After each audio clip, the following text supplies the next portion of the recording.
In the 1960s, if you walked through the sunny streets of San Francisco, you might have crossed paths with Fred and Elfriede Rinkel. To their neighbors, they were the picture of quiet, suburban bliss.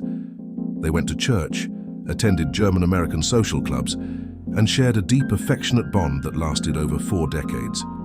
Fred was a sweet-natured Jewish man who had fled Nazi persecution in the 1930s, leaving behind a family that was almost entirely wiped out in the Holocaust. His wife, Elfriede, was gentle, soft-spoken, and devoted. For 40 years, Fred believed he had found peace in the arms of a woman who loved him. What he never knew, what he died without ever suspecting, was that the woman lying beside him every night had once trained attack dogs for the SS inside a Nazi concentration camp. To understand Elfriede Rinkel, we have to go back to June 1944. Her name was Elfriede Huth. At 22 years old, as the German war effort crumbled, she joined the SS as an Aufseherin, a female guard, at Ravensbrück, the regime's main concentration camp for women. Ravensbrück was a hell on earth. More than 130,000 women passed through its gates. Tens of thousands were starved, executed, or subjected to gruesome medical experiments. Elfriede's specific job. She was assigned to the Hundestaffel, the dog squad. For nearly a year until the camp's liberation, she walked the perimeter with specially trained attack dogs. She used them to intimidate, herd, and terrorize starving female prisoners forced into slave labor. When Nazi Germany collapsed in 1945, Elfriede didn't face trial. Instead, she shed her uniform, slipped into the post-war chaos, and buried her past. In 1959, Elfriede applied for an immigration visa to the United States.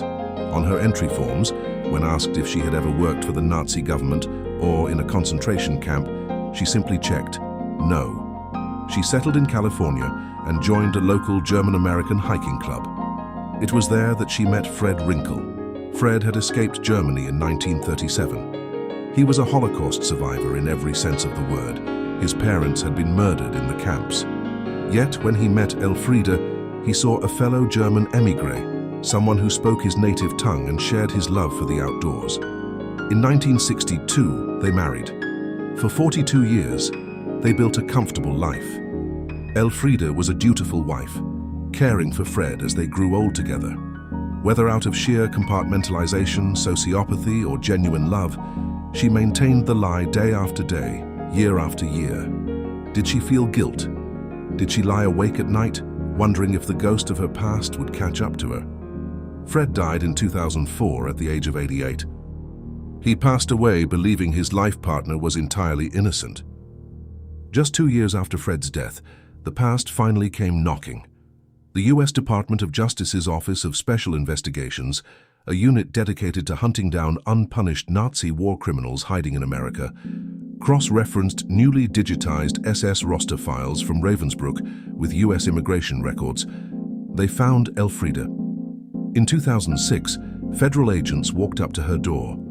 Confronted with official SS records bearing her name, the 84-year-old widow didn't deny it. She admitted she had been a guard. She admitted she had used attack dogs. She insisted she had never joined the Nazi Party officially and claimed she only took the job for money. But under U.S. law, participating in Nazi persecution was grounds for immediate revocation of citizenship. To avoid a public trial, Elfriede agreed to surrender her green card and leave the United States forever. In September 2006, she was deported back to Germany, where she spent her final years in a nursing home before dying in 2018. She lived over 90 years, escaped criminal conviction, and spent most of her life wrapped in the safety of a happy marriage to a man whose family her organization had helped destroy. A stark reminder that monsters don't always hide in the dark. Sometimes they live right next door. If you enjoyed this deep dive into WWII history, hit that like button, subscribe, and drop a comment below. Do you think Fred ever secretly suspected? See you in the next episode.